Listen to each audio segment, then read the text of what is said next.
seterusnya. Al-qa'idatu tsaniyah. Al-yaqin la yuzalu bisyakki.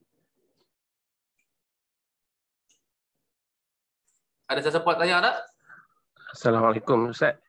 Waalaikumsalam warahmatullahi. Nak tanya kalau macam orang yang terlalu wah sangat buat pasal niat semayang ni lah. Orang dah habis satu rakaat dia tak masuk-masuk lagi niat dia. Ada tak fatwa yang memboleh yang fatwa ada tak siapa-siapa ulama bagi fatwa kat dia boleh dia ambil pendapat yang kata niat ni syarat semata-mata. Ada dalam i'adat talibin apa dia mengizinkan orang yang was-was ikut mazhab Hanafi niat sebelum takbir. Boleh nak kita cerita kat depa kalau dah tampak raya macam sangat boleh, sangat boleh. Baik. Assalamualaikum tuan. Ya. Kalau sembahyang fardu ikut orang sembahyang sunat, kemudian dia masbuk pula. Maknanya imam yang sembahyang sunat tu dah rukuk. Adakah dia mana tak perlu baca Fatihah juga? Memang ada ke sebab dia sembahyang sunat? Tidak ada masalah. Tidak ada masalah. Yang masalah kalau ikut orang sembahyang jenazah itu je. Kerana walaupun sembahyang sunat tu mana Fatihah dia mengcover makmum. Ya. Dalam Syafi'iyah dia tak syaratkan dia panggil ittifaqun niyah. Tapi Maliki tak sah. Waalaikumsalam. Syafi'iyah sah.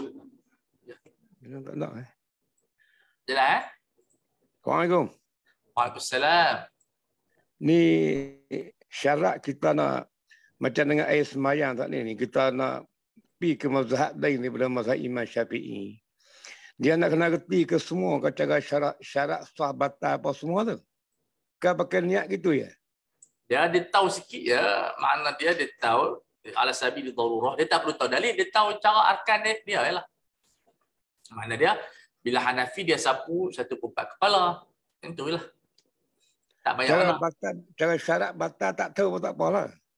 Syarat batal dia ya apabila dia buat macam tu, dia tak follow batal Hanafi, dia follow Syafi'i juga. Sebab dia sakit. Dia sakit. Terima kasih tak. Ya. Sebab dalam mazhab Hanafi ni batal wuduk dia terlampau banyak. Bunyi perut batal, muntah batal, berdarah batal saja. Jelas Okey, semua okey Baik.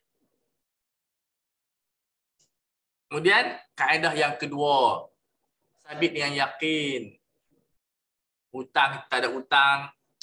Bila kita syak, kita ni ada hutang tak ada hutang, maka tak ada hutang. Orang tu asal hidup. Bila dikatakan khabar kematian dia hilang, dia mafqud, maka tak mati lagi. Sebab itu dia kena ada postmortem, kena ada banyak benda untuk nak mengesahkan ar-rujhan. Jadi kita bila ada benda yang lebih kuat daripada keyakinan kita, maka barulah kita berwuduk lain, macam tidur dan seumpama dengan dia. Hadis panjang boleh baca sendiri. Idza wajada ahadukum fi batnihi syai'an fa ushkila alayhi akhraja minhu syai'un am la fala yakhrujanna minal masjid hatta yasma'a sautan aw yajida rihan. Rawahu Muslim min hadits Abi Hurairah. La yansarif hatta yasma'a sautan aw yajida rihan. Kemudian idza syakka ahadukum fi salati falam yadri kam shalla asalasan am arba'an falyatruhi syakka wal yabni ala mastayqana. Jadi dalil cukup banyak. Okey. Wa'lam anna hadhihi al-qa'idata tadkhulu fi jami' abwabil fiqh, dalam semua sampai kepada jenayah. Kaedah ini dalam usul fiqh nama dia istishab. Okey, nama dia adalah istishab. Boleh baca dua, la yuzalu dengan wala yazulu. La yuzalu makna dia kita yang buatlah. La yazulu dia kembali kepada al-yaqin itu sendiri.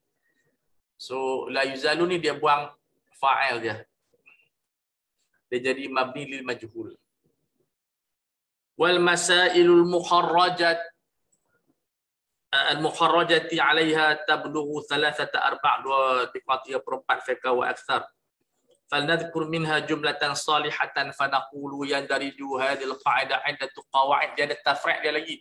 Al-aslu baqa'u ma kan 'ala ma kan 'ala ma wujida. Hukum asal kekalkan hukum yang sedia ada.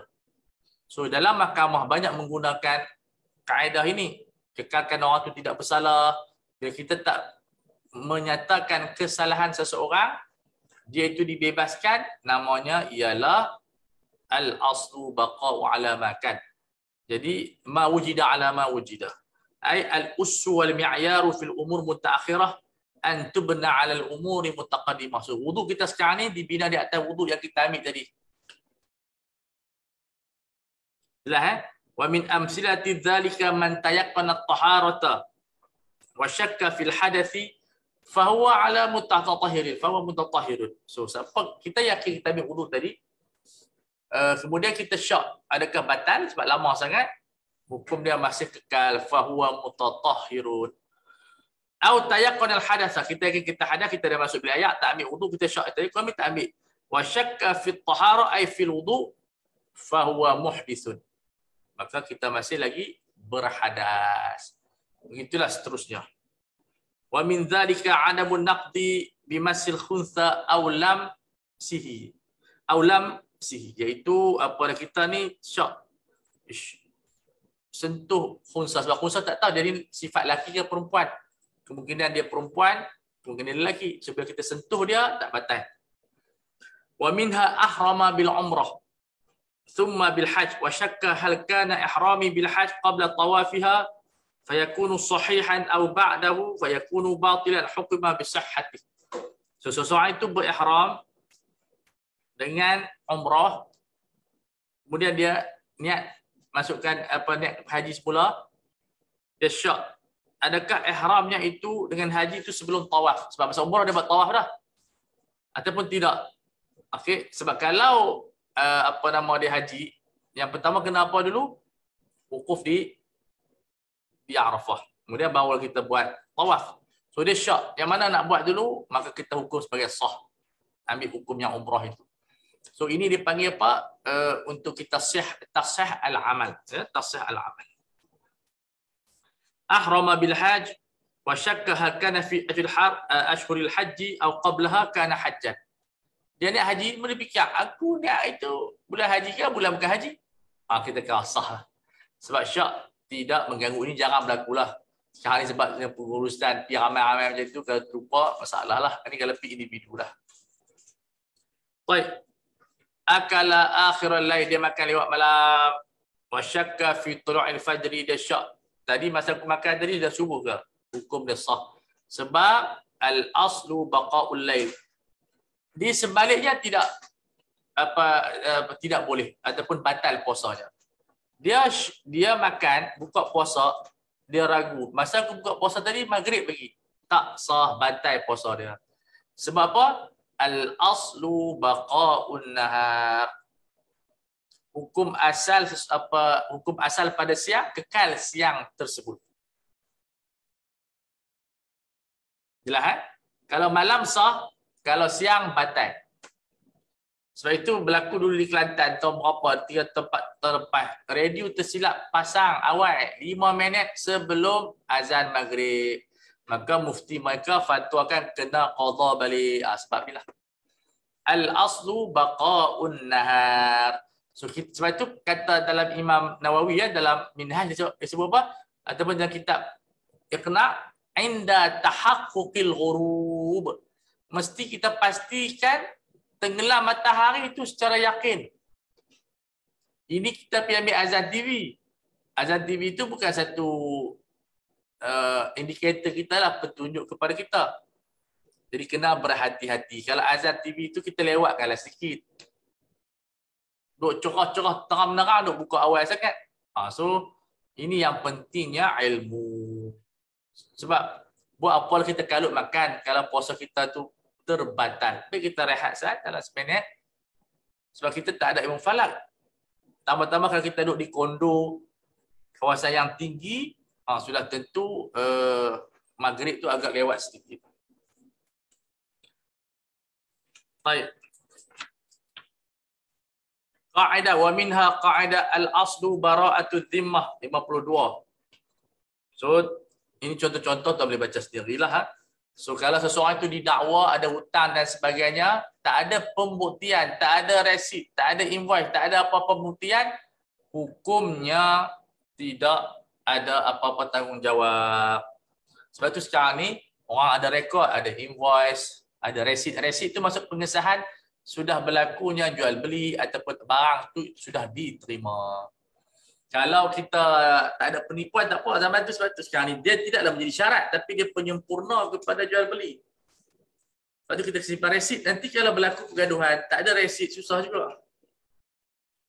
Kita habaq bayar tapi sekarang ni senang. Kita boleh snap kalau kita beli online, tengok kepada dia punya rekod tu, rekod dia panggil history tu kan. Ada, kita snap, kita hantar balik. Sebab dia angka ni dia tak menipu kan. Dalam data tu dia ada semua. Jadi kita boleh tunjuk saya dah bayar lah. Sebab kita tak boleh nak buang. Dia bank yang buang saja, kata dalam sebulan dia tak buang lagi. So kita boleh cek rekod tersebut. Kalau tak ada, maknanya kita tak bayar lah. Okey. Seterusnya kaedah muka surat 53. Kita nak habis ni. Nak habis, boleh sampai ada tu mahkamah. Malam ni. Esok kita dah start dah al-ijtihad. Habis 40 kaedah. Hari Isnin. Hari ni saya nak kena habiskan 5 kaedah ni.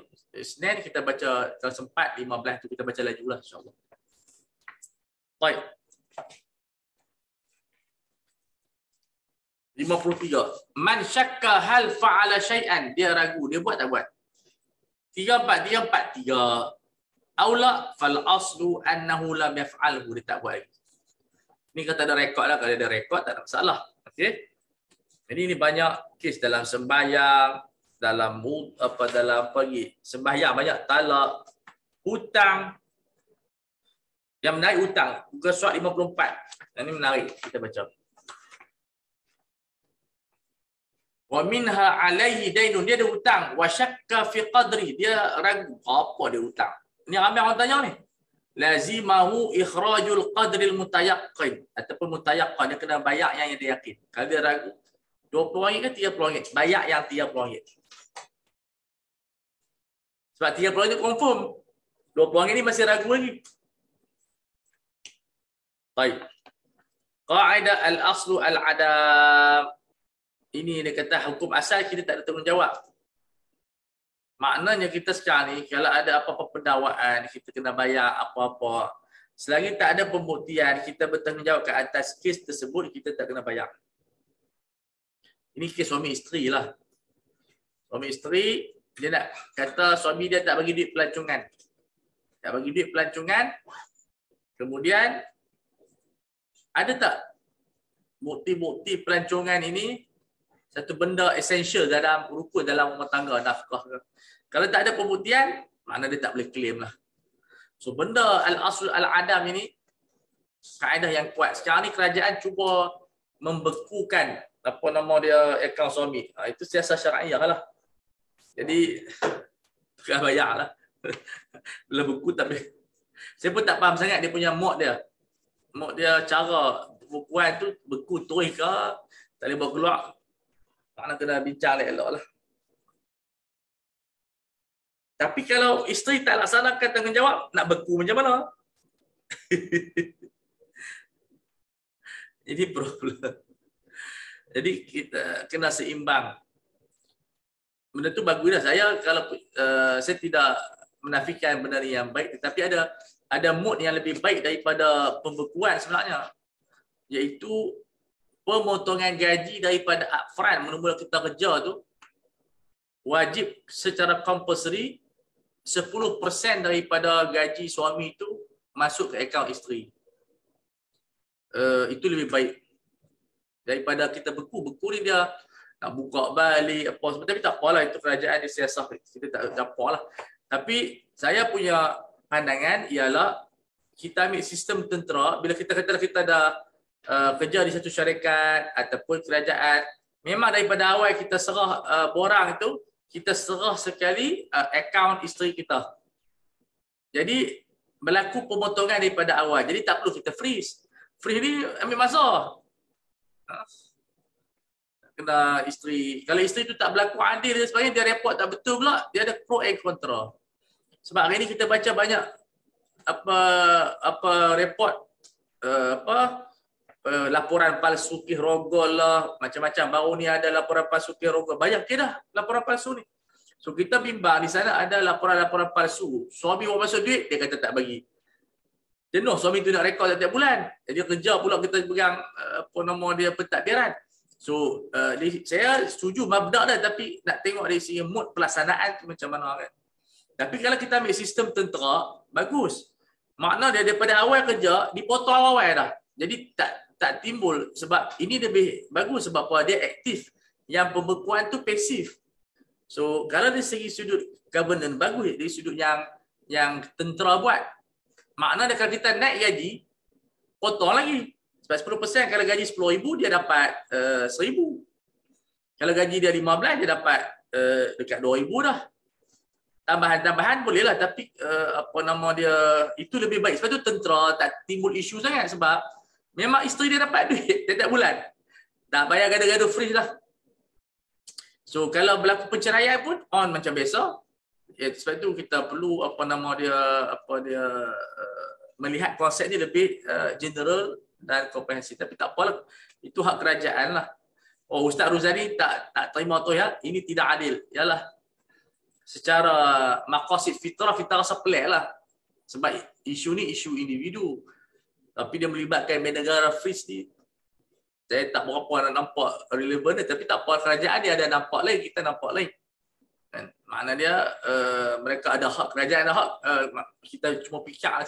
Sampai saya punya prinsip, saya tak nampak relatif tu dia panggil kehubungan pembukuan tu. Sebab dia bukan duit haram, bukan money laundry, bukan apa semua tu. Itu yang entahlah, kita pun tak pernah kata kan. Cuma kalau saya punya cadangan, buat daripada awal, potong gaji kepada isteri itu adil dan sangat bagus. Okey. Kalau nak fikir, nak tambah 15% pun tambah 15%, tak ada masalah. Sebab pembukuan ni dia pasif. Kalau potong dia aktif. Ada isteri setiap bulan dapat, dia boleh kumpul. Ini baru bila ada kes baru nak freeze. Lambatlah. Kalau kita buat daripada awal, sistem tu elok, paling kurang isteri tu boleh menyimpan, dia bersama suami. Bila bercerai pun duit tu berjalan elok. Okey. Kita tengok kes di mahkamah, dalam masa bergaduh 6 bulan tu, isteri tak dapat. Sebab apa? Kita baru nak freeze, baru nak bincang. Tapi kalau sistem yang saya cadang ini, dia berterusan. Dalam kes mahkamah pun daripada bergaduh tu duit masuk tiap bulan. Nampak tak? Dia tak stuck. Jadi kita harap kerajaan boleh timbang yang sistem tentera tu. Ini bukan minda saya, ni pemikiran tentera. Tentera buat elok. Bagus. Okey. Tak tahu kalau Ustazah setuju hak mana? Hak freeze ke hak yang potong awal? Dia tanya orang perempuan ni, saya pun tak tahu. Mana Ustazah? Hak mana Ustazah setuju? Yang freeze ke yang bagi daripada awal? Awal-awal kahwin tu. Kau dua-dua. Dua-dua tu. Bagi daripada awal, Ustaz. Jangan ikut saya. Ini kena tanya Ustazah sendiri. Hati ke hati. Ustazah rasa macam mana? Hal mana lebih bagus? Freeze ke? Potong duit daripada awal? Potong daripada awal. Kan? Cepat sikit dapat betul tak? Ya. Oh, bagus. Ustazah kat sini ni. Dia mesti main pada planet Pluto ke Marikh ni. Kita menolong wanita. Di mana kita buat, sebab saya rasa freeze ni macam money laundry lah pula. Lali siapa pun tak makan. Sebab bila dia bergaduh, saya rasa benda ni kena bincang, jangan emosi. Saya tengok kadang-kadang orang perempuan ni dengan keluarga dia tak pandai. Tak pandai macam mana? Duit tu suami pegang. Bila bergaduh, suami tu nak ajak bekas bini dia. Itu yang dilambatkan tu. Hampa maki teruk sangat. Lepas tu nak minta duit. Nampak tak? Ustazah Mariam faham tak isu ni? Jadi lelaki tu yang teruk-teruk lah. Sebahagian lelaki ni, dia bukan dia tak mau bagi. Tapi dia geram, kena maki, kena hamun. Mak mertua maki, pak mertua maki, bayi pak maki. Dia kecil hati. Hampa tak bulan minta duit aku macam ceti pula. Lepas tu maki hamun bil hikmah wal maki wal hamun. Dia pun sekat. Nampak tak isu dia macam mana? Jadi bagi saya undang-undang ni perlu juga meraih perasaan lelaki. Bukan perasaan perempuan saja. Okey. Makna depa cari duit, hampa maki macam-macam. Buat viral macam nurse tu pula, doktor tu pula, lelaki dia satu Malaysia pun tahu, benda apa minta duit, terajang-terajang dia macam kena smash tau, minta smash. Itu. Jadi perlu, makna dia hukum ni dia mesti dua pihak lah. Lepas tu kita katakan yang pembentukan awal tu dia jaga dua pihak. Jangan jaga pihak perempuan saja, tak bagus macam tu. Lama-lama lelaki tu mental bunuh diri. Sebab kes bunuh diri ni lelaki banyak daripada perempuan ni. Daripada 1000 orang, 60% orang Melayu, 60% tu lelaki banyak bunuh diri lagi. Kalau dia bunuh diri lagi teruk, apa-apa pun tak dapat. Kalau dia pencen okeylah. So saya rasa tindakan ni more kepada emosi. Dan saya tengok sebagai pimpinan kerajaan baru ni pun saya tengok perhimpunan agama pun dia kata bagus buat macam ni. Tapi saya sebagai pengkaji saya rasa tak bagus. Sebab kita ada jalan yang lebih bagus macam potong daripada awal. Sangat bagus. Mana awal kahwin tak ada isu lah. Ini kita bela masa ada isu. Masa tengah tak ada isu tu, mungkin isteri dia dia maafkan. Makna dia tak apalah, masa sayang, isteri dah halal. Tak apalah bang, tak bagi nafkah pun tak apa. Tak bagus sistem macam tu sebenarnya. Makna dia, kita zalimi perempuan. Disebabkan dia taat kepada suami, kita tak bagi nafkah pun dia pun tak apa, nak jadi wanita syurga. Tak boleh. Bukan macam tu. Maknanya kita kena jaga, bukan setakat waktu bermasalah. Kena jaga waktu yang awal tu kita jaga dah. Kahwin-kahwin saja, nafkah siap bagi. Rekod tiap-tiap bulan 10%, 12%, boleh tak apalah kita angkat 20%. Okey, 20%. Jadi kalau berlaku macam mana pun dia macam ni orang lelaki, bila tengah bergaduh, dia tarik duit dia sikit. Kalau sistem potongan daripada awal, masa bergaduh pun duit masuk jalan. Sebab bukan dia yang potong. Syarikat dan kerajaan yang potong daripada awal. Masa masuk mahkamah pun duit itu berjalan. Nampak tak? Tapi sekarang ni bila freeze, suami pun tak dapat, siapa pun tak dapat. Jadi ini benda-benda yang bagi saya penyelesaian mesti komprehensif, lebih kepada ijabi, lebih kepada aktif, bukan pasif. Sebab freeze adalah pasif. Saya tak tahu lah adakah pandangan saya ni emosi. Saya rasa tak emosi sebab saya sokong bagi perempuan daripada awal. Kalau freeze ni nampak emosi. Freeze nampak emosi. Sebab melibatkan bank negara lah, apa lah, nampak macam tak smart dia punya perjalanan dia. Tapi ala kulihan, pendapat kerajaan macam mana pun kalau dia buat, kena taat lah. Tapi kalau boleh dibahaskan lagi lah, boleh dibahaskan lagi, kita minta jangan freeze. Bank pun banyak kerja, sistem. Dia tengok sistem pula. Nampak tak? Kena ada create sistem, kena pergi engage dengan mahkamah syar'i hantar laporan. Banyak kerja. Kalau kita ambil daripada awal, kerja tu kurang. Isteri pun tengah bergaduh, bergaduh pila, tiap bulan aku dapat. Tapi kes yang kita dapat ialah, kadang-kadang suami bila bergaduh dengan isteri, dia tak bagi duit. Isteri tu pun mengamuk, siapa abang tak bagi. Itu kes yang tak bercerai. Kalau sistem yang kita buat macam ni, bergaduh, kena terajang, kena sebat, duit masuk. Ya, saya rasa, bukan pandangan saya, sistem yang diwujudkan oleh tentera lebih kepada maqasid syariah daripada pembekuan freeze. Ya? Salah tak saya cakap macam ni? Tengok, Ustaz Ruzani macam marah sangat ni. Ada siapa nak ulas lagi? Kita bagi peluang. Ustaz Kamarul Zaman ada tak? Mungkin Ustaz Zaman nak ulas ke? Ustaz Ashraf nak ulas tak Ashraf? Takutlah pandangan anda ni tak betul dan sebagainya.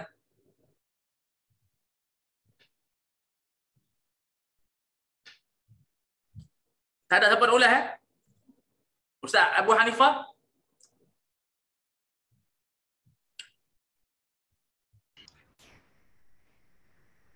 Ya, Assalamualaikum warahmatullahi wabarakatuh. Assalamualaikum warahmatullahi wabarakatuh. Silakan Ustaz Abu Hanifah. Kalau di pejabat-pejabat kerajaan, biasanya bila ada keputusan mahkamah syariah tu, dia akan hantar kepada majikan dan majikan akan potong daripada gaji si suami lah, dan akan masuk terus kepada akaun si isteri. Cantik. Macam tu cantik. Ha. Saya suka macam tu Ustaz Abu Hanifah. Freeze ni dia pasif betul tak? Ya, betul-betul. Kita tolong wanita dalam bentuk bukan sebab freeze, lagi mengamuk lelaki tu. Kita nak pujuk lelaki bayar. Dia buat macam tu, lagi dia tak bayar. So, saya rasa kerajaan perlu fikirkan balik tentang freeze. Bukan kita nak kata jangan bagi kat perempuan tak. Kita ubah daripada macam yang Ustaz Abu Hanifah kata tadi, terus masuk akaun isteri secara compulsory, bukan pasal bergaduh je. Daripada awal perkahwinan. Mana sistem tu berubah sikit, bincang dengan kementerian, kewangan dan sebagainya. Makna dia kita buat satu memo baru bahawa semua syarikat swasta, semua syarikat kerajaan, bila ambil pekerja, minta akaun isteri memang compulsory bagi tiap-tiap bulan. Saya rasa ini lebih mendamaikan semua pihak. Orang lelaki pun tak marah, orang perempuan pun tak marah. Okey. Bagus baca kitab ni. Masuk semua bahag. Baik. Al-aslu fi kulli hadithin taqdiruhu bi aqrabi zamanin. Hukum asal kita tengok yang paling dekat. Yang jauh kalau ada bukti. So dekat sekarang ni mati tak? Kalau terbang matilah. Tapi kalau dia hilang di hutan macam budak tu dia kata orang Bunian. Saya pun tak tahu sejauh mana kebenaran orang Bunian boleh colek manusia. Ini juga kalau pergi mahkamah sivil tak lepas. Mahkamah syariah ada paper yang membentangkan kesan sihir jin-jin terhadap kes, tapi belum lagi beroperasi ya. Sebab benda ni dia kena latih hakim-hakim belajar ilmu sihir. So satu pasal Ustaz Abu Hanifah di ni ke di apa kehakiman ke? Di KSM ke? Dulu sekarang bersara dah tuan. So susah kan kita nak bukti jin-jin ni Ustaz Abu Hanifah tu? Ya, susah. Susah. Jadi ini nak Ustaz Abu Hanifah kalau masuk dia kan nak buat benda ni, hakim-hakim pun kena masuk ilmu ni Ustaz Abu Hanifah. Dia kena ada ilmu lah. Betul. Ilmu perubatan Islam, ilmu dipanggil sebagai ilmu apa? Tak ingat namanya. Ada istilah dia. Jadi istilah dah kan. Ada Dr. Mahyudin buat paper tu cuma dengan beratus-ratus pegawai JKSM tu dah kena kusu belajar ilmu jin. Siap-siap dia suruh bertapa kat gunung. Sebab adik balik saya, dia belajar ilmu ni, dia kena bertapa Ustaz. Baru dia main nak kenal yang mana jin, yang mana sihir. Tak tahu, saya pun tak tahu. Tapi saya tak minat. Saya betul lah. Saya harap Allah Ta'ala tak temukan saya dengan hantu. Hantu pun tak bertemu saya. Takat ni tak ada rekod jumpa hantu. Rasa-rasa tu ada lah. Tapi tak mahu baik kita jumpa orang lain. Janganlah jumpa hantu. Biar dia cari orang lain lah. Baik. Ra'a fi thawbihi maniyan. Walam yadhkur ihtilaman. Maka dia kena mandi wajib. Dia tak ingat. Bila mimpi. So dia kena ulang balik. Saat dia bangun tidur, seluruh dia sembahyang. Kata dia bangun tidur, zuhur. Dia nampak yang mani. Dia kena ulang zuhur, subuh. Jadi, ulang balik. Kes ini masuk di dalam orang yang hilang. Sebab kita tak boleh kemukakan dia mati lagi. Sebab yang dekat ni, yang paling dekat dia hidup. Sebab tu sekarang ni polisi syariah Islamiyah, siasat syariah, bila mati wajib daftar. Sebab berlaku pendustaan, orang mati mengundi, orang mati klaim macam-macam banyak. Jadi kita kena, betul hospital rekod, mati berapa 12, sekian. Takut 10 tahun akan datang, datang dia lagi. Tetapi kita tengok zaman dulu betapa amanahnya manusia. Subhanallah. Baik Islam atau bukan Islam. Jarang ada kes penipuan dah mati, kemudian mai pula dia mengaku dia tu adalah si dia. rekod dalam sistem tak ada, kira amanah masing-masing. Tetapi sekarang ni kalau tak ada sistem tu, saya rasa skamer akan guna memang sangat luar biasa. Orang yang mati 50 tahun pun dia boleh hidupkan balik. Ini di antara benda-benda yang alhamdulillah syariah kita sentiasa menjaga kebaikan kita. Kemudian masuk muka surat kaedah yang furu' iaitu al-aslu fil asya' al-ibahah, muka surat 56. Ini kaedah mazhab, iaitu innama adaltu 'anil qa'idah allati 'abbara 'anha an-nadhimu ka asli wa hiya al-aslu fil asya' al-ibahah hatta yadulla dalilu 'ala at-tahrimi 'indana wa 'inda Abi Hanifah fiha at-tahrimu hatta yadulla 'ala dalilu 'ala al-ibahah li amrayni. Sebab apa dia bincang isu ini? Sebab Imam Suyuti tersilap nisbah. Ya, sebenarnya Imam Abu Hanifah di sisinya al-aslu fil asya' al-ibahah. Lepas tu disebut anna Ibnu Nujaim al-Hanafi intaqada nisbata hadzal qaul ila Abi Hanifah. Dia kata tak betul. Tetapi secara tahqiq yang saya buat dan ulama lain buat, nisbah ini bukan kepada Abu Hanifah, kepada Ibnu Hazmin Az-Zahiri. Mengikut pendapat Ibnu Hazm, hukum asal yang baru adalah haram. Abu Hanifah sama dengan Imam Syafi'i. Dan Syekh Ali Qaradari telah mentahqiqkan dalam kitabnya Mabda'ur Ridha, 4 mazhab ittifaq al-aslu fil asya' al-ibahah. Maknanya boleh berlaku sabqu qalamin daripada Imam Suyuti ataupun maklumat rujukan buku tu yang sampai kepada Imam Suyuti tersalah. So ini yang dinamakan sebagai qira'atut tahqiq. Pembacaan yang mentasahih. Kita baca pun dalam, dia bukan salah manhaj, salah penisbahan saja. Benda tu wujud. Tetapi nisbah sepatutnya disandarkan kepada Imam Zahiriyah, disandarkan kepada Imam Abu Hanifah. Jelas tak?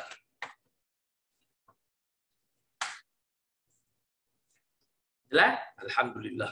Bismillahirrahmanirrahim. Qala Az-Zarkashi min a'immatina intaqada hadhihi al-qa'idah qailan fi qawaidihi al-manthur. Al-aslu fil asya' al-ibahah aw at-tahrim aw al-waqfu. Aku maksud dia tunggu dalil yang baru. Tak ada jawapan lah. Aqwalun banaha al-usuliyun ala qa'idati tahsin wa taqbih al-aqliyain. Itu yang kita sebutkan tadi. Perbahasan takbih ataupun tahsin satu benda yang penting dalam usul fiqh. Ala taqdil nuzul li bayani hadimil qa'ila bi adillati sam'iyyah wa hina idin fala yastaqimu takhrij ju furu'il ahkam ala qa'idati mamnu'atin fi syar'i. So ini di antara benda yang dibahaskan dalam kaedah at-tahsin wa taqbih. So tapi kalau Imam Syirazi dia bahas secara detail lah. Kalau benda baik halal, kalau benda buruk haram. Itu pendapat juga bagus. Kemudian kaedah al-aslu fil adha' at-tahrim. Ini berkaitan dengan wanita, kemaluan dia, asal hukum haram dulu. Rawatan, perkahwinan. Jadi kalau bercampur di antara wanita mahram dengan wanita ajnabiyah, tak tahu yang mana satu, maka elak perkahwinan itu lebih baik. Disebabkan kaedah inilah berlakunya pengharaman bank susu. Ya. Ulama mengharamkan bank susu sebab tak tahu campur siapa anak susu kahwin dengan adik-beradik dan sebagainya. Jadi ini juga di antara mabda' Majlis Fatwa Kebangsaan mengharamkan penubuhan bank susu. Sampai sekarang ni belum lagi diluluskan. Bukan faktor dalil sangat, tapi faktor dia data susah nak, depa tak nak buat kerja tu lah. Sebab dalam mazhab Syafi'i menjual susu ibu tu halal. Ya. Sebab susu ibu tu adalah bersih. So kalau seorang ibu tu dia tak ada anak dah, dia ada susu lagi, dia boleh jual kepada orang lain. Sebab labanul mar'ah tahirun. Maka dan konsep tersebut boleh berjual beli. Cuma masalahnya di hospital, bila ada pendermaan susu, nak rekod tu, siapa yang bagi, siapa yang terima.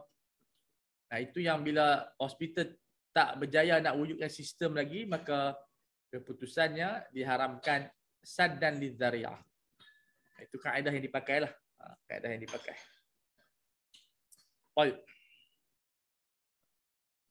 Seterusnya, kaedah lughawi 58, al-aslu fil kalam al-haqiqah.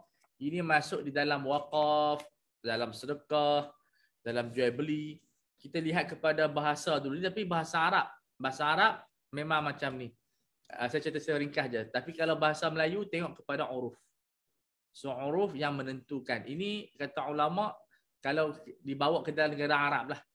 Yang masih mengekalkan bahasa Arab Fusha. Tapi kalau masuk dalam negeri orang putih, India apa, tengok bahasa mereka. Mungkin bahasa Arab adalah haqiqah, tapi dalam bahasa Melayu adalah majaz. So dia tidak sama rentak dia. Kemudian masuk zikru ta'arudil asli wa zahir. Ini kita bincang tentang al-aslu, maksud dia benda yang flow, al-zahir datang dalil yang baru, yang kuat, yang mana kita nak utamakan. Misalnya, kaman syakka asalla thalathan am arba'an. Sebab al-aslu ada muziyadah. Itu asalnya. Al-zahir annaha arba'un. Maka kita pilih al-aslu dulu. Okey? Ya. Ada macam ini juga bertemu di mahkamah. Al-aslu ialah seorang suami itu bayar nafkah ke ataupun tidak. So kalau al-aslu tidak bayar, al-zahir bayar, di situ kita akan bincangkan di mahkamah. Adakah al-aslu isteri itu tidak orang kata apa dia dengan suami dia. Dia kata dia bersetubuh.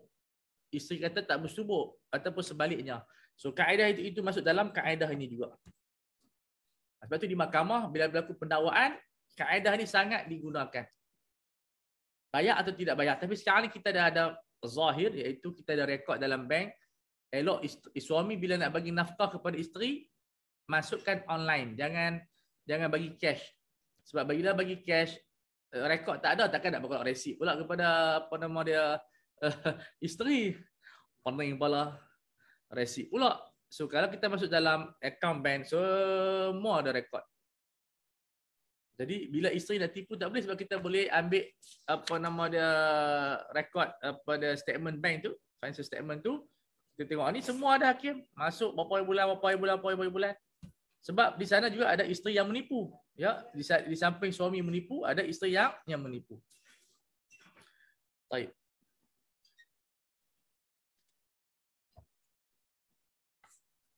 Sebab kita tengok muka surat 59. Ma yurajjah fihi zahiru jazman. Kadang-kadang benda yang zahir yang bukan al-aslu ditarjihkan bila ada dalil. So, documentation financial statement tu kalau kita rekod itu menjadi satu bukti yang sangat kuat. Macam ni baru ni ada kes mahkamah. Isu hak sepencarian. Bila kes Felda ni dia bagi tanah dan geran sekali lah. Jadi berlaku pemilikan khas. Jadi bila mereka bercerai, harta itu mendapat sedikit sepencarian, sebahagiannya diberikan kepada isteri. Kemudian suami cuba mendakwa, dia kata pemilikan itu tidak penuh. Tetapi bila panggil pegawai Felda ataupun kes-kes yang seumpama dengan dia, memang tabiat dia pemilikan itu penuh kepada pihak yang penama itulah yang dapat itu suami. Jadi mahkamah pun mensabitkan hak sepencarian itu kepada isteri sebab dia memang berhak. Maka itu pembuktian itu menjadi zahir. Maka suami dia tak boleh minta rayuan untuk nak batalkan dan seumpama dengan dia. Jadi benda-benda dokumen ini sangat penting kerana dia adalah zahir, dia dalil yang boleh menyanggahi al-aslu. Al-adam itu yang asal tidak bayar, bayar, semua dia panggil al-aslu. Al-aslu ni maksud dia basic floor dia, cerita asal dia. Jadi kalau kita pembuktian ini kita simpanlah rekod dia. Senang. Sebab zaman sekarang ni sistem online, semua disistemkan. Jadi kalau kita contoh isteri mendakwa barang ni dia punya suami ada tunjuk dalam ni saya beli untuk saya dan sebagainya. Jadi benda-benda tu terrekod. Atau sebaliknya, isteri yang bagi nafkah kepada suami, suami nafi. Rekod semua ada. Okey, jadi kita melihat kepada kaedah ini. Seterusnya,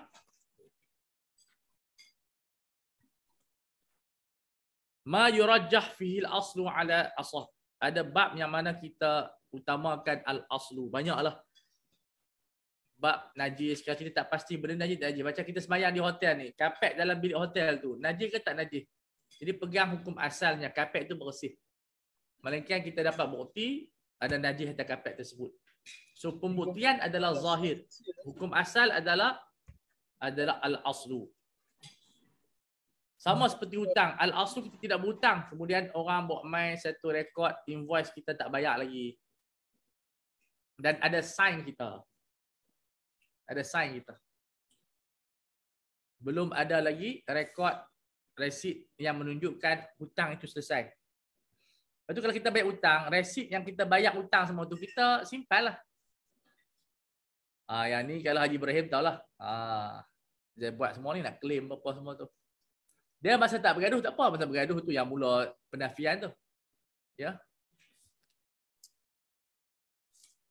Baik.